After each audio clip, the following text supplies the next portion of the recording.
So just, yeah. Well, I think since we only have 30 minutes, we will fire away, and thank you everyone who has joined. This topic is on the very interesting topic about well-being and employee branding specifically in the new. So with that, I have invited Michelle Maier, who's a HR and talent specialist, I would say.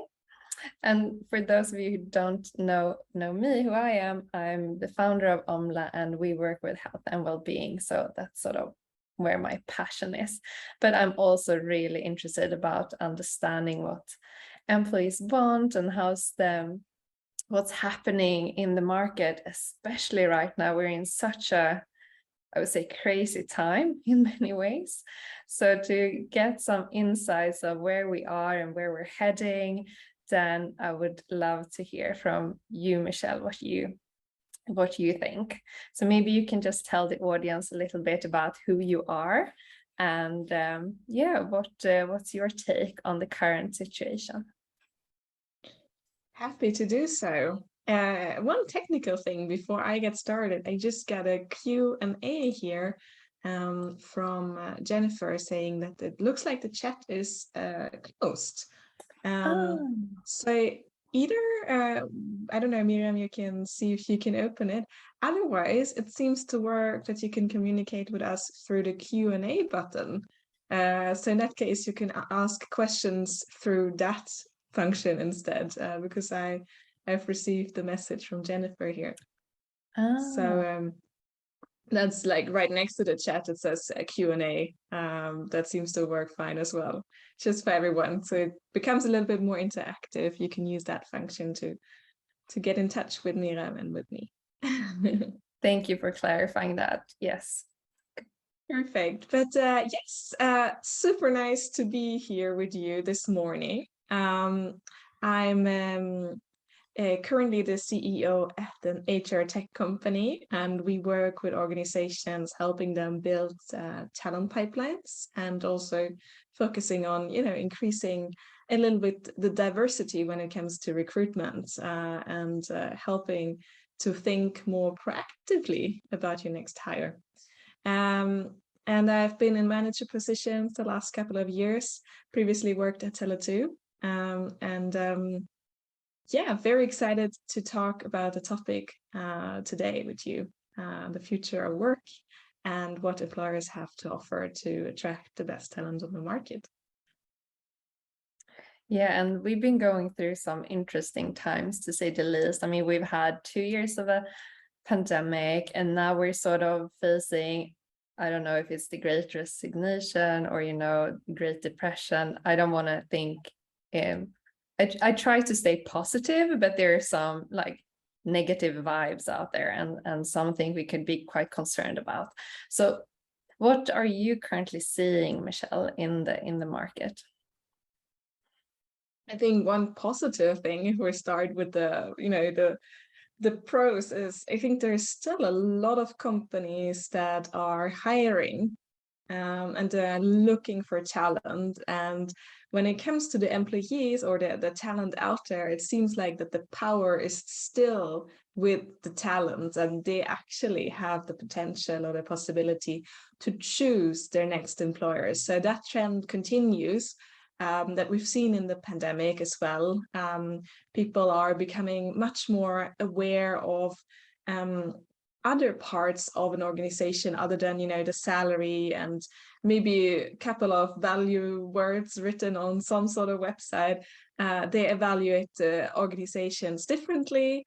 They expect more from the employer, and they have the power to choose who they want to work with. So I think that we still see in the market. Yeah, okay. So the powers are still in the hands of the employees for some time. And what are the changes you see happening? What are people looking for today that they might not were looking for a couple of years ago? I think before, COVID hit us, of course, we have maybe, due to digitalization, adjusted our way of working in some ways.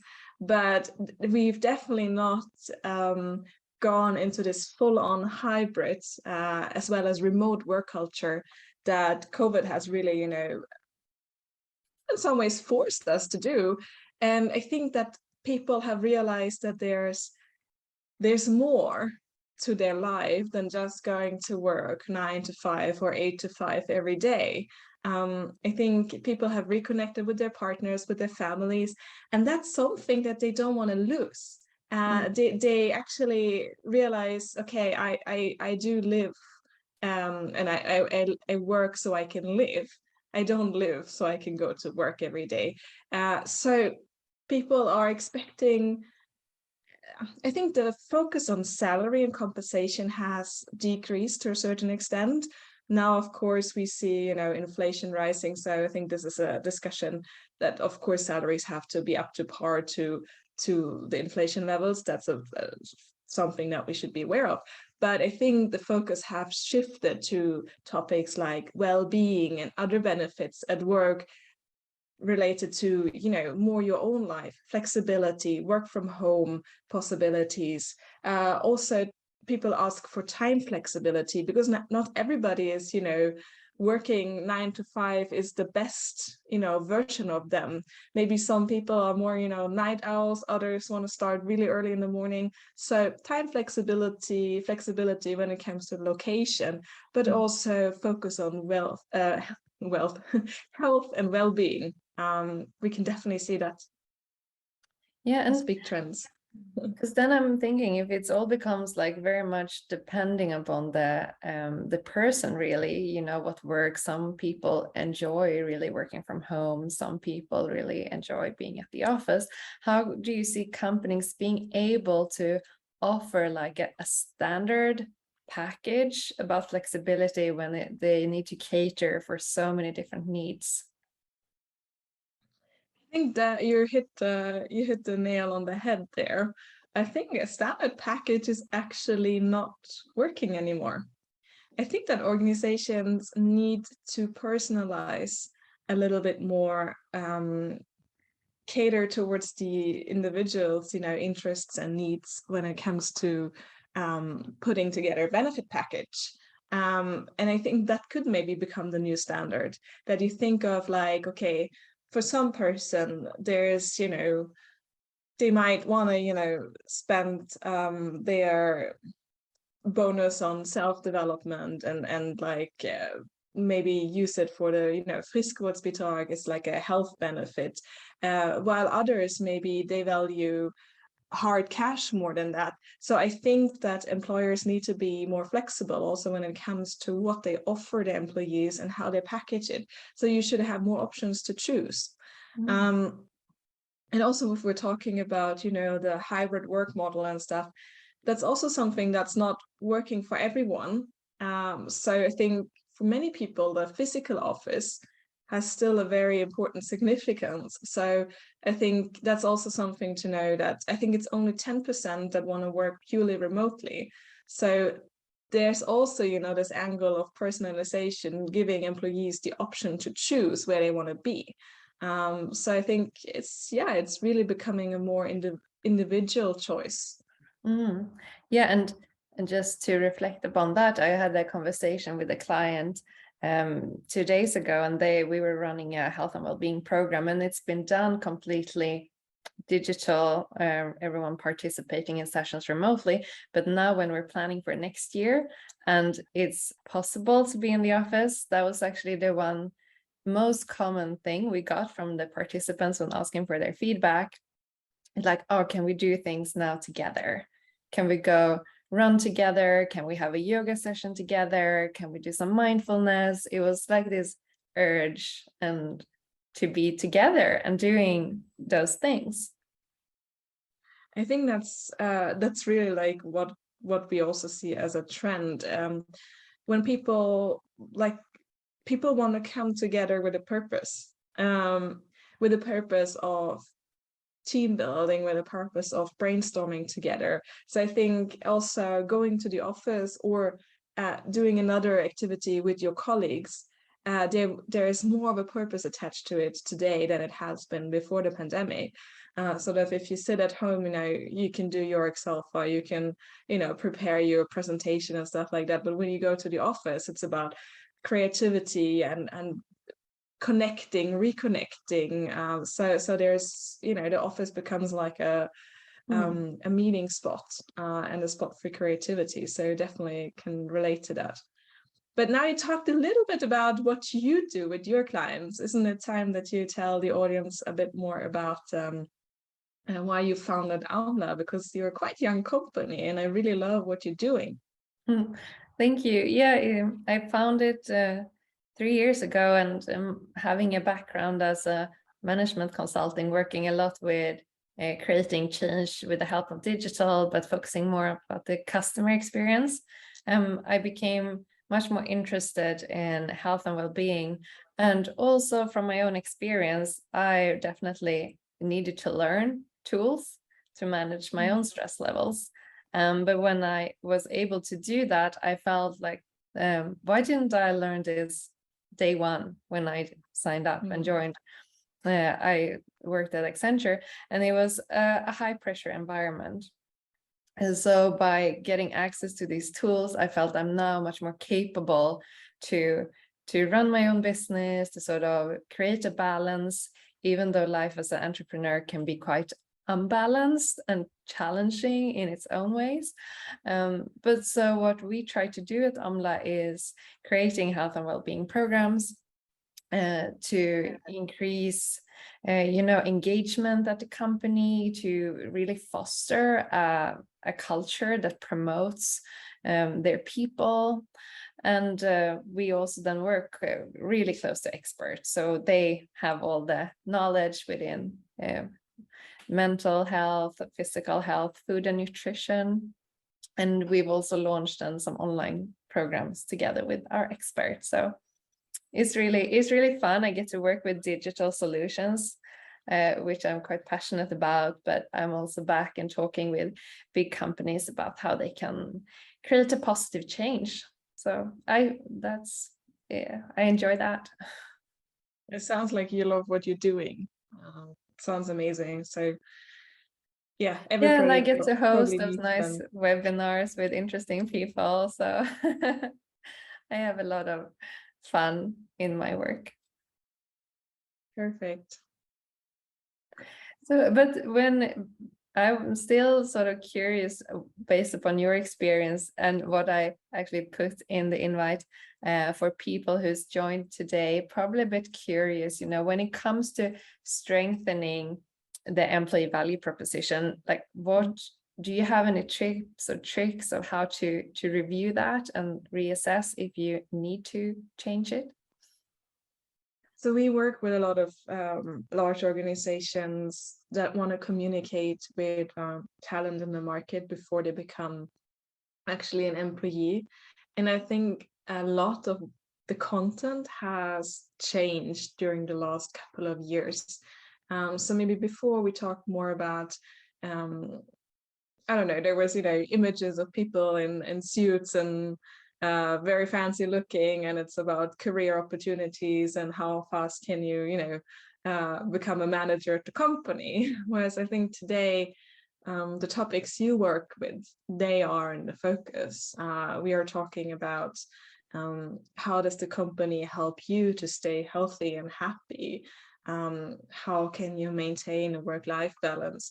How can you incorporate your private life into, your workplace? And I talked with a large organization this week who said, like, you're supposed to bring your whole self to the organization and feel like that you are accepted as that person. And that's a pretty big and bold statement, and not very easy to achieve, because a lot in terms of like corporate culture has to change to make that happen. But if we talk about concrete tips, I think 3 things I could maybe highlight.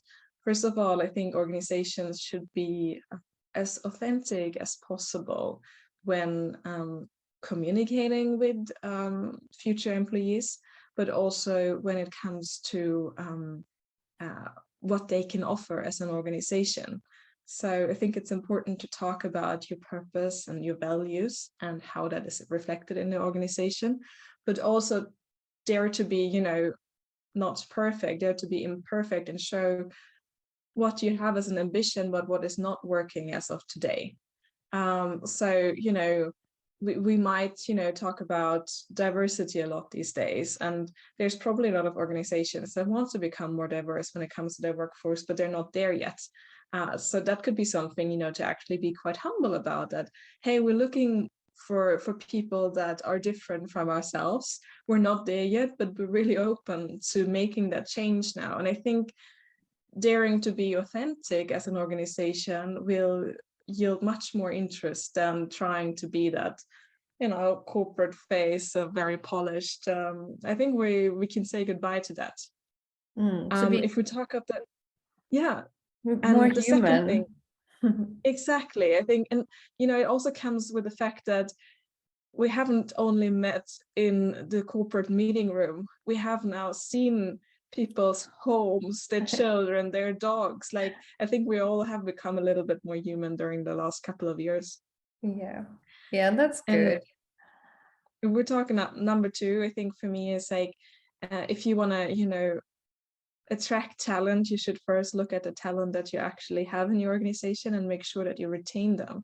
So if we're talking about like an employee value proposition, look at your current employees and make sure that they are engaged, and make sure that they are happy and they want to stay with you, because also that is kind of a self-starter, because they are such a strong, brand ambassador for you, and they will help you attract new talent if they are really happy at where they are.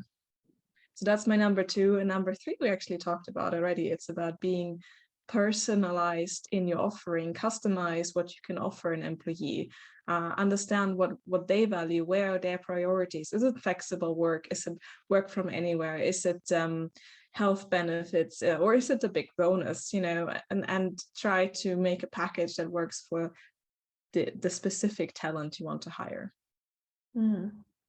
Thank you. That was really concrete, and I can just add to that I think it's great, focusing on what you currently have, being sort of happy with the talent pool that's is within the company, and really involve them in the process. That's been my experience with this health and well-being programs. It's not something that you need to come up with yourself or within HR, but involve the people, ask them, what do you want, what would make you more engaged? And there's great tools obviously to measure that, but I also believe that just bring them in and have a workshop that also gets them into the office, talk about what do you want to know and learn and experience to be happy, engaged, and stay healthy at work. So great. Definitely. And maybe we can ask also now, since we have this Q&A feature, if there are any questions, please feel free to pop them in the Q&A box, and we can answer them. Take the opportunity. Michelle has so much experience and knowledge within this field. But you said one interesting thing, like if we're talking, get people to the office to do a workshop. I think this going back to the office is such a big point of contention right now in the work life. I mean, some people are super happy, other people are like, I don't want to, really go to the office, and my employer tries to force me. I think it's so important that organizations think about like making people want to meet. It's about, like wanting to come there, seeing it as a place of inspiration and creativity, but still enabling the freedom. I think that's also so important, that this office is not, it's not about, you have to get people to the office to be able to build a work culture. That's not what it is about. Like, if you want people to meet and build relationships, that's what it's all about. So I think some companies are facing quite high resignation rates at the moment. And I think is a continuation of the Great Resignation, and sometimes it feels like they're trying to solve that by forcing everybody to get back to the office. In my opinion, that's not the right way to go. I think, in my opinion, it's about inspiring people to want to meet and want to interact and be creative together. Yeah, no, I definitely. And I think we are, I mean, human beings, we are social creatures. So there's definitely an innate sort of need for us to meet. Um, so if you just take that into consideration, but then maybe think about how to make it happen at a bigger scale. We got a question. What do you see, what do you both see as the biggest challenge for company culture changes? I would think that COVID forced this, but still resistance. Yeah, so yes, culture changes, big question. What do you see as the challenge to culture change, Michelle? I think probably one of the biggest things that COVID changed is like it made the workplace a bit more, I would say that it broke down hierarchies to a great extent, because we all kind of, we were in the same boat. Everybody was at home and everybody was a bit more human, as we already said, and the sort of the power distance became like reduced. And it kind of makes corporate culture, forces companies actually to rethink how they want their employees to interact. Like, it's not about exerting control, and it's more about getting people to work together. And I think it's not like that excludes measuring stuff. It's not that we all want to be happy and just have a lazy life. It's still about people want to perform, but it's like they want to perform because they inherently feel that they're contributing to something. That's something that a lot of people value so much higher today than maybe 2 or 3 years ago. So reduced power distance, in my opinion, and less hierarchies and more collaboration. And I think some companies actually reflecting that in their KPIs. I actually met a company this week that are paying people based on how they help others and how they also get help and like receive help. And that's really like fostering a collaborative culture. What do you see as the biggest change? I believe that there's, the shift from maybe being a much more hybrid workplace is creating, or you sort of need different skills as a leader. If you didn't have them before, there's another way to lead your team and build a team and build culture when you're not meeting on a day-to-day basis. So I think it comes down a lot to what attitudes and behavior you want to foster, and really start with the top management needs to show that. Like, where I know even before the pandemic, we talked about a psychological safety. It's you need to feel safe and be able to express yourself as an employer or employee. And then how does that work now in this setting? So how can you be authentic and show up and get support from the people around you? And how do you as a leader demonstrate that you trust your employees to do their work even though you don't see them? So I think there can be a trust issue if you believe that the person needs to come into the office and be monitored to be able to do the work. There's something there we haven't really, we're not there yet, I think, when it comes to what leadership skills we need in the new hybrid work. There's definitely a lot of actually also pressure on leaders to make this work. And I think also organizations should think about how can they support the current leaders in this, to give them the right tools. But also, if you want to attract talent when it comes to leadership, you want to hire managers, what do you give them as an onboarding? What kind of tools do you give them to succeed in this space? Because it's not easy to be a leader during these times. So I think that's also important to think about. Actually, it's not that easy to foster a collaborative culture across hybrid workspaces where people are in different places. You still need to make sure everybody is included on the same level, whether they're on the screen, whether they're in the room. And then it's also, you know, reduce the level of control, increase the level of trust. It's a tricky challenge, actually. It is, and we are with just 2 minutes left. I just want to sort of conclude on this really interesting topic and say that if you're interested in working more with your employee value proposition together with me, I'm offering one-on-one session where we look at your EVP and look at health and well-being being part of it. It's like, how can we boost your proposition to really be attractive in this new world? So I will share a link to everyone who signed up, so you will get some more information. And yeah, I think that's it for today. We did get one, so I'm going to be fast on this one. We did get one more question. I heard a good example of how we do it wrong. We measure KPIs, but do not measure employee happiness.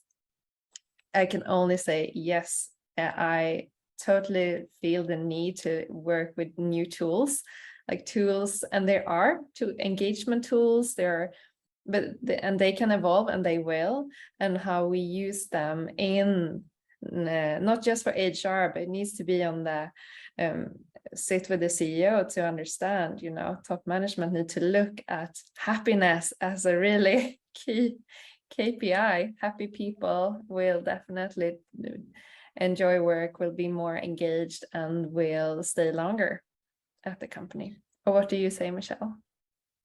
Definitely, if I can just add one thing to that, we discussed it before we started the webinar, but we are in these times now where there's so many macro factors that impact how we are actually able to perform at work.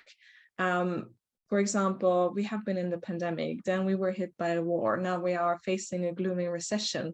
So it's not the way to go for companies to only measure hardcore performance and to promise growth as a key to happiness, because in many industries that's probably not going to be possible at the moment, without painting a too dark picture. But it's about, you know, actually sitting out and like withstanding a downturn together and still keeping happy and healthy mentally. That is so important, and we can't only just run after this 2%, 3% growth. It's more than that we have to give people today to make them stay at your workplace also during tough times. So that's something I would like to add here. Perfect. That was the perfect final sentence. And now we will thank all of you who joined. Fantastic. Thank you for great questions. And thank you, Michelle, again for answering and being part of this. Thank you. And I hope you have a really great weekend now, everyone. And Yes. can be happy and healthy today and tomorrow and going forward. So thank you so much, Mia, for inviting me. Of course, anytime. Yes, stay happy and healthy, everyone, and enjoy your Friday. Bye for now. Bye-bye.